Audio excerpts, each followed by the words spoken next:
Hi friends, welcome to Shrimati Kumari Telugu audio stories. 150 భాగాల link డిస్క్రిప్షన్లో ఇచ్చాను. ఈరోజు వేదాగ్ని పార్ట్ 151. అమ్మా నాన్నలా చూసుకునే మొగుడు కావాలి అని అంతకంటే ఎక్కువ చూసుకోవటానికి కళ్యాణ్ 3 సార్లు తనకు రింగు దొరికిన రుద్రిక కోసం వదిలేశాడు. ఇక అరుంధతి నక్షత్రం చూపించి పెళ్లి తంతు అక్కడ కంప్లీట్ చేసేసి 2 జంటలను విల్లాకు తీసుకొని వచ్చారు. 2 జంటలతో పేర్లు చెప్పించి మరీ హారతి ఇచ్చి ఇంట్లోకి ఆహ్వానించారు. ఆ రోజు రెస్ట్ తీసుకొని మరుసటి రోజు అందరూ జమీన్ బంగ్లాకు వెళ్ళారు. ఎందుకంటే కళ్యాణ్కి అది తన తండ్రి పుట్టి పెరిగిన ఇల్లు.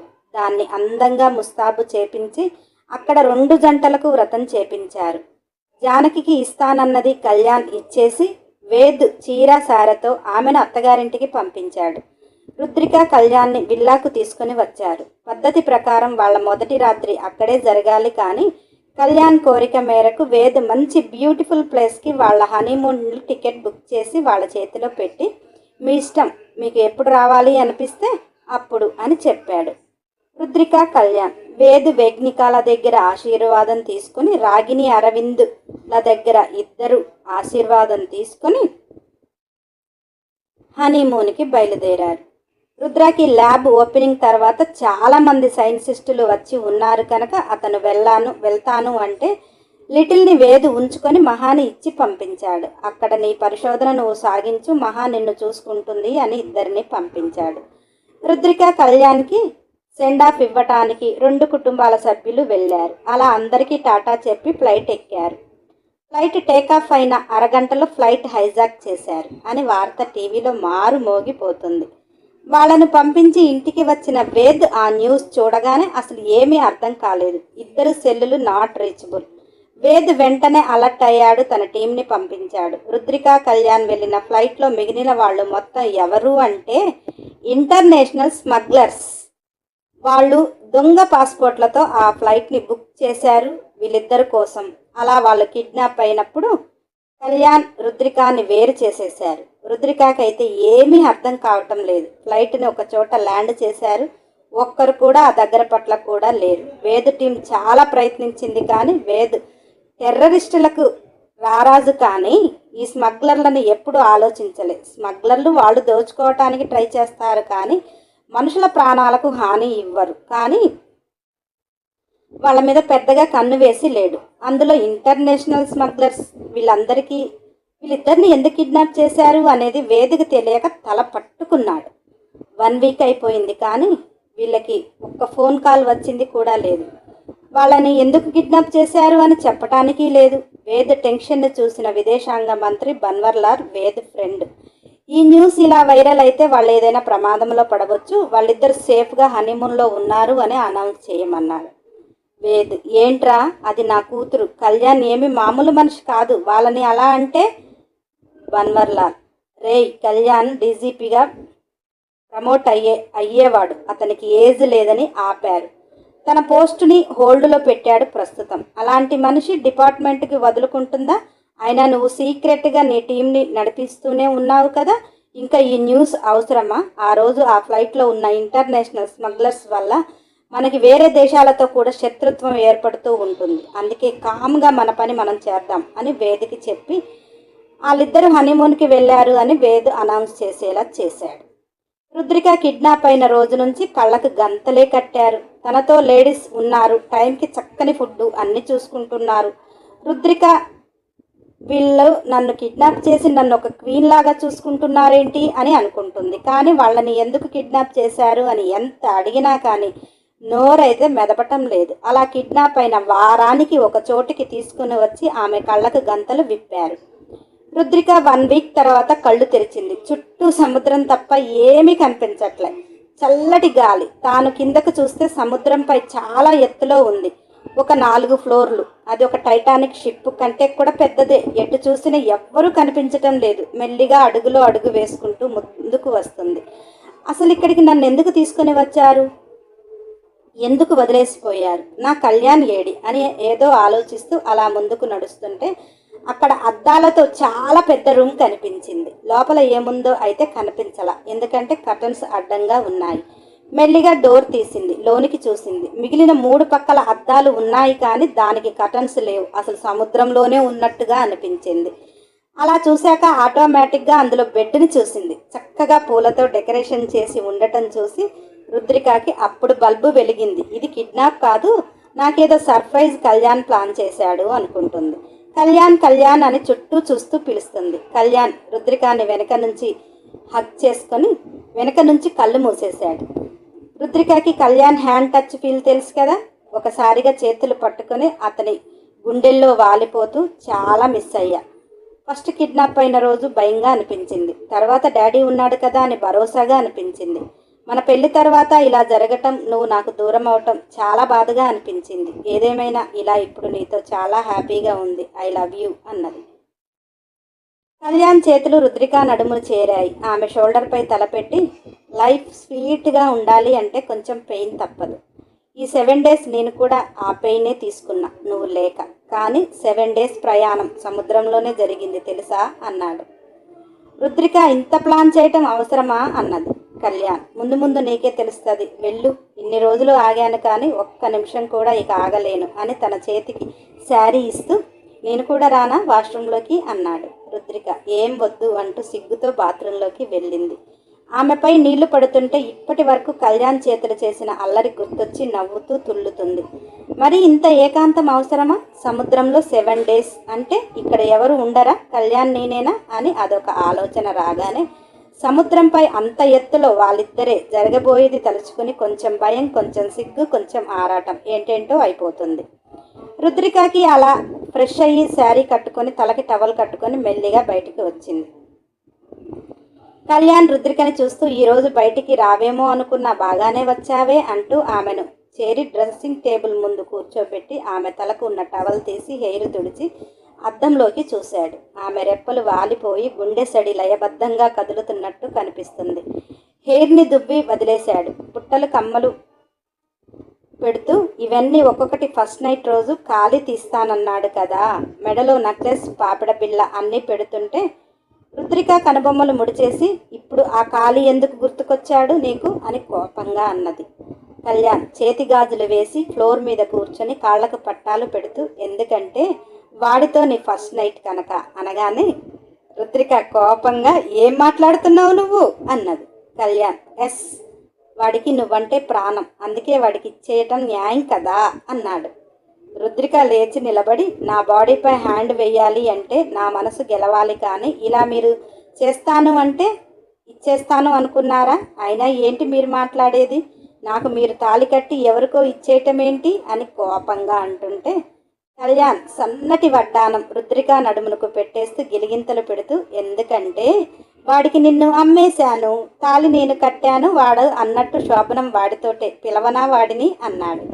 రుద్రిక కళ్యాణ్ని కొట్టడానికి పరిగెడుతుంటే కళ్యాణ్ దొరకకుండా పోతుంటే, పిలువు, వాడిని నిన్ను సముద్రంలో సొరచాపలకు వేసేస్తా, పెళ్ళాన్ని వేరే వాడికి ఇచ్చే మొగుడు నాకొద్దు, బలవంతంగా నన్ను పొందాలి అనుకున్నవాడు నాకొద్దు, నువ్వు కూడా ఈ రూమ్లోంచి దొబ్బై అంటుంటే కళ్యాణ్ రుద్రికని చేరి మెత్తటి స్ప్రింగ్ పరుపులోకి నెట్టేస్తూ, సరేలే, తాళి కట్టించుకున్నందుకు నేను ప్రేమించినందుకు వాడు, ఇద్దరము అనుకొని డే ఒకరం నైట్ ఒకరం, ఓకేనా అని ఆమె మీదికి చేరుతుంటే రుద్రికకి ఆ మాట అసహ్యంగా అనిపించి, మీరు నన్ను తాకకండి, చాలా ఇరిటేషన్గా ఉంది, అసలు మీరు మాట్లాడే మాటే నచ్చటం లేదు అని చాలా కోపంతో నెట్టేస్తుంటే కళ్యాణ్ ఒక్కొక్కటి ఖాళీగా ఆమెకు ఎప్పుడో దగ్గరయ్యి ఆమెను ప్రేమిస్తున్నాను అని ఖాళీగా చెప్తుంటే రుద్రికకి ఏమీ అర్థం కాక కళ్యాణ్ ఖాళీలో అల్లరిగా మాట్లాడుతుంటే రుద్రికలో రౌడీ బయటికి వచ్చి వాళ్ళ టీనేజ్ లవ్ని కూడా పంచుకుంటూ సిగ్గుని గాలిలో వదిలేసింది.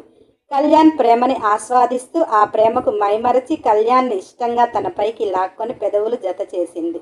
ఊహ తెలిసినప్పటి నుంచి ఇద్దరిలో ప్రేమ. ఇటువంటి రోజు ఒకటి వాళ్ళ జీవితంలో ఎప్పుడో అని ఎదురు చూసిన క్షణం కంటికి ముందు అందంగా అద్భుతంగా కనిపిస్తుంటే కళ్యాణ్ జరుగుతూ, నీకు ఓకే కదా ఇద్దరితోటి అన్నాడు. రుద్రిక, లడ్డు కావాలా నాయనా అని డబుల్ ధమాకా ఇస్తానంటే ఎందుకు వద్దంటాను, నువ్వు ఖాళీగా లవ్ చూపించు, నేను కళ్యాణ్గా చూపిస్తాను అనగానే ఆ బెడ్పై ఇప్పటి వరకు సీలింగ్కి ఉన్న పరద వస్తూ వాళ్ళిద్దరిపై రకరకాల వర్ణాలతో రకరకాల సువాసనలతో ఉన్న పూల రెక్కలు అందంగా పడుతున్నాయి.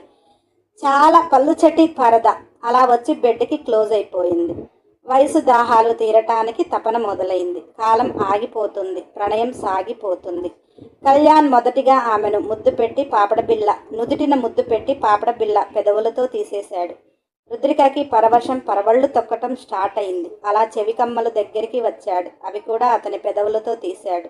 రుద్రిక ఒక్కసారిగా తన్మయంతో కళ్యాణ్ని హగ్ చేసుకుంది. ఆ చెంపలకి ముద్దు ఇస్తూ మెల్లిగా పైకి లేచాడు. అతని షర్టు బటన్ ఒక్కొక్కటి తీస్తున్నాడు. ఎందుకంటే రుద్రిక హగ్ చేసుకున్నప్పుడు ఆ ఫీల్ నేరుగా అతనికి తగలాలి అని. షర్ట్ తీసేసి మళ్ళీ ఇంకొక చెవికమ్మ దగ్గరికి చేరాయి పెదవులు. అలా చిట్టి గడ్డం మీద నుంచి మెడవంపుల్లోకి చేరగానే రుద్రిక లేచి కళ్యాణ్ని బెడ్పైకి తోసి రుద్రిక కూడా ముద్దులు ఇవ్వటం మొదలుపెట్టింది. అలా పోటీలు పడుతూ ఒకరి వంటిపై ఒకరికి వస్త్రాలే కాదు వస్తువులు మొత్తం తొలగిపోతున్నాయి.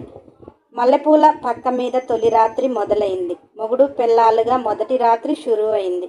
ఒకరి పెదవులలో ఒకరికి రుచి రాత్రి మొదలైంది. తనువుల తపనకి యుద్ధం మొదలైంది. నువ్వా నేనా అంటూ పోటీ పడుతూ కసిరాత్రి వాళ్ళ తనువులను కాటేస్తుంది. కవ్విస్తున్న చలిరాత్రి కరిగిపోతూ వేడి నిట్టూర్పులు వయసు దాహాలకి ఒకరికొకరు దాసోహం అవుతూ నడిరాత్రి మొదలైంది. హద్దులు చెరిపేసే ముద్దులు పంచుకొని ప్రేమతో తీయని ఒక మధురమైన రాత్రిని వారి సొంతం చేసుకొని మొదటి రాత్రిని ఇద్దరు కూడా అద్భుతంగా పాలు పంచుకున్నారు. అలసి సొలతి నిద్రిస్తున్న అందమైన నడిసంద్రన్న వాళ్ళిద్దరు.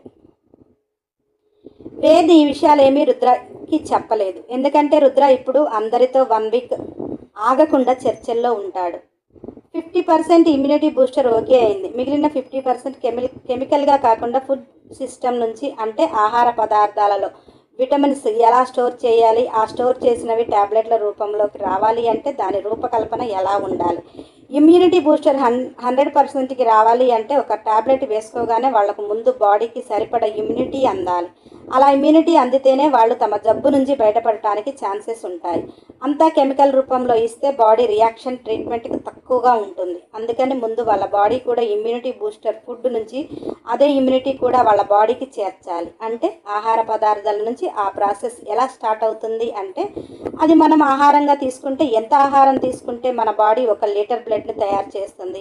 ఆ లీటర్ బ్లడ్ నుంచి తల్లిపాలుగా రావాలి అంటే 4 బాటిల్ బ్లడ్ అయితే 1 బాటిల్ మదర్ మిల్క్ అనేది ఉంటుంది కదా. అదే రకంగా 10 కేజీల ఫుడ్ నుంచి అందులో ఉండే ప్రతిదీ 1 గ్రామ్లోకి చేరాలి. ఆ సిస్టమ్ వర్కౌట్ అయితే మిగిలిన 50% సూపర్ సక్సెస్ అవడంతో పాటు పేషెంట్ త్వరగా రికవరీ అవుతాడు. అలా చేయటానికి ధాన్యాన్ని ఎంత కొనుగోలు చేయాలి, దానివల్ల ట్యాబ్లెట్లు రెడీ చేస్తే అది పేదవాళ్ళకి అందుతుందా లేదా అంటే అందదు. కెమికల్ పరంగానైతే అందుకుంటారు. ఫుడ్ అంటే అది ప్రోటీన్ ఫుడ్ చాలామంది కొనుక్కోలేని పరిస్థితిలో అటువంటి ఆహారాల నుంచి ఇమ్యూనిటీ బూస్టర్ని తయారు చేయాలి అంటే అది కూడా అందని ద్రాక్షే. పేదవాళ్లకు అవుతుందేమో, అలా కాకుండా వాళ్ళకు అందుబాటులోకి ఎలా తేవాలి? అలా తేవాలి అంటే ముందు ఇండియా సూపర్ పవర్ ఇండియాగా చూడాలి. పేదవాళ్ళంటూ ఉండకూడదు. అలా అందరూ చర్చించుకుంటున్నారు. అంత బిజీ వర్క్లో ఉన్నాడు అని వేదు చెప్పలేదు. రుద్ర మహాని తీసుకొని హాస్పిటల్కి వచ్చినప్పుడే బ్లాక్ బాయ్ని రుద్ర కార్ డ్రైవర్గా, చతుర్మయిని మహాకి వర్కర్గా. వారిద్దరికి పని ఏమిటంటే రుద్ర ఎలాగూ బయటికి వెళ్ళినప్పుడు బ్లాక్ బాయ్ డ్రైవర్గా ఉంటాడు. రుద్ర మహా ఉదయం లేవగానే బ్లాక్ బాయ్ రుద్రకి బాడీ ఆయిల్ మసాజ్ చేయాలి. ఎందుకంటే తను చాలా స్ట్రెస్లో ఉంటాడు కాబట్టి రోజు కంపల్సరీ. మహాకి కూడా చెయ్యాలి చతుర్మయి. ఎందుకు చెయ్యాలి అంటే రుద్ర నైట్ ప్రెజర్తో మహాకి పెయిన్ ఇస్తాడు కదా, ఆ స్వీట్ టాటూసు ఆ పెయిన్ రిలీఫ్ కోసం చతుర్మయి కూడా మహాకి కోకోనట్ క్రీమ్ మసాజ్ చేయాలి. రుద్రకి ఎంత కోపం! ఎందుకంటే రుద్రతో మహా బెడ్ షేర్ చేసుకుని లిటిల్ పుట్టాడేమో అని ఒక ఊహకే మహాని అంత టార్చర్ చేసింది కదా. రుద్ర మహాకి ఇచ్చే స్వీట్ పెయిన్ చతుర్మయి చూడాలి. మహా ఆ మసాజ్లో రిలీఫ్ అయ్యి మళ్ళీ నైట్కి సిద్ధంగా ఉండేలా చతుర్మయి మహాను సిద్ధం చేయాలి. కడుపుతో ఉంది అంటే కాలుతో తన్నింది కదా, ఇప్పుడు మహా కాళ్ళకు మసాజ్ చేస్తూ వత్తాలి. రేపు బేబీ పుడితే డైపర్స్ కూడా మార్చాలి. మహాకి గాయాలు మానాయేమో కానీ మహా రుద్ర ప్రేమలో చతుర్మయిని మర్చిపోయిందేమో కానీ రుద్ర మర్చిపోలేదు. గాయాలు మానిన మచ్చలు ఉంటాయి కదా, ఆ మచ్చలు పోవటానికి కూడా చతుర్మయి క్రీమ్ని అప్లై చేస్తూ మసాజ్ చేస్తూ తన బాడీని ఫ్రీ చేసి హాట్ వాటర్ కూడా సిద్ధం చేయాలి. తను ఒకవేళ నీరసంగా ఉంటే డ్రెస్ కూడా చెయ్యాలి. చతుర్మయ్ కేవలం మహా బాడీని కేర్ చెయ్యాలి. అలా వచ్చేశాడు బ్లాక్ బాయ్ చతుర్మయ్తో. చతుర్మయ్ వచ్చేటప్పుడు అనుకుంటుంది కదా, రుద్రాకి డ్రైవర్గా బ్లాక్ బాయ్ అయితే ఇంట్లో నేనున్నప్పుడు రుద్రాని పడేయొచ్చు అనుకుంటుంది. రుద్ర మహా అక్కడికి రాగానే మహా అక్కడ ఉన్న హౌస్లో ఉన్నది రుద్ర మీటింగ్కి అటెండ్ అయ్యాడు. మహాకు తెలియని హాస్పిటల్ కాదు కదా, బోర్ అంటూ కొట్టదు. అలా మహా ఎవరితోనో మాట్లాడుతుంటే బ్లాక్ బాయ్ మహా దగ్గరికి వచ్చి, మేడం మేము పనిలో చేరటానికి వచ్చాము అన్నాడు. మహా బ్లాక్ బాయ్ని చూడగానే రుద్ర ఫోటో చూపించాడు కదా, అప్పుడు చతుర్మయిని కూడా పక్కన చూసి మహకి ఏమీ అర్థం కాక బ్లాక్ ఫేస్ పెట్టింది. బ్లాక్ బాయ్, మేడం నేను సార్కి డ్రైవర్ని కమ్ పర్సనల్ పనులు కూడా చేసేవాడిని. ఈమె నా భార్య, మీకు పర్సనల్ పనులు చేస్తుంది అంటుంటే మహా మిమ్మల్ని ఎవరు పెట్టారు అని అన్నది. బ్లాక్ బాయ్, రుద్ర సార్ మీరు రండి మేడం, నా పిల్లం ఉదయం బాడీ మసాజ్ చేస్తుంది, సాయంత్రం మీ కాళ్ళు పడుతుంది. ఇప్పుడు ఈవినింగ్ కదా, రండి సార్ పనిలో చేరగానే వర్క్ బాగా చేయకపోతే ఊరుకోడు, నేను టైం టు టైం కరెక్ట్గా చేస్తా, లేకపోతే సార్ దగ్గర మాట వచ్చేస్తుంది అంటూ అక్కడ హౌస్కి మహాని బలవంతంగా బ్లాక్ బాయ్ తీసుకొని వస్తున్నాడు. మహాని సోఫాలో కూర్చోమని ఎదురుగా టీపై వేసి, మేడం మీకు కాళ్ళు నొప్పులుగా ఉన్నాయి అంటేనేమో పెయిన్ కిల్లర్తో మసాజ్ చేస్తుంది, లేదు అంటే ఏమో కోకోనట్ క్రీమ్తో మసాజ్ చేస్తుంది, మీకు ఎలా ఉంది చెప్పండి, నా పిల్లం మీకు మసాజ్ చేస్తుంటే నేను జ్యూస్ తీసుకొని వస్తాను అంటుంటే మహాకి ఏమీ అర్థం కాకుండా అలానే చూస్తుంటే బ్లాక్ బాయ్ చతుర్మయ్ చేతిలో కోకోనట్ క్రీమ్ పెట్టి, మేడం కాళ్ళకు మసాజ్ చెయ్యి, ఎలా చేయాలో తెలుసు కదా, ఎంబీబీఎస్ చదివావు కదా, బుద్ధులు మంచిగా ఉంటే డాక్టర్గానో యాక్టర్గానో ఎలానో ఒకలా లైఫ్ ఉండేది అని బ్లాక్ బాయ్ తిడుతుంటే చతుర్మయ్, ఎక్కువ మాట్లాడుతున్నావు, నేను చెయ్యను మసాజ్ అన్నది. బ్లాక్ బాయ్ చంప మీద ఒక్కటి ఇచ్చాడు. నేను ముందే చెప్పాను నాకు ఏదైనా ఎదురుగా మాట్లాడితే నచ్చదు అని. కోట్లు డబ్బులు స్వాహా చేసి కులికితే అయిపోతుంది అనుకున్నావా? కనీసం ఆ రోజు ఆ సినిమా తీసి తగలబెడితే హిట్టో ఫ్లాపో ఏదో ఒకటి, కనీసం నేను ఒక డైరెక్టర్గా నువ్వు ఒక యాక్టర్గా అన్నా ఉందుము.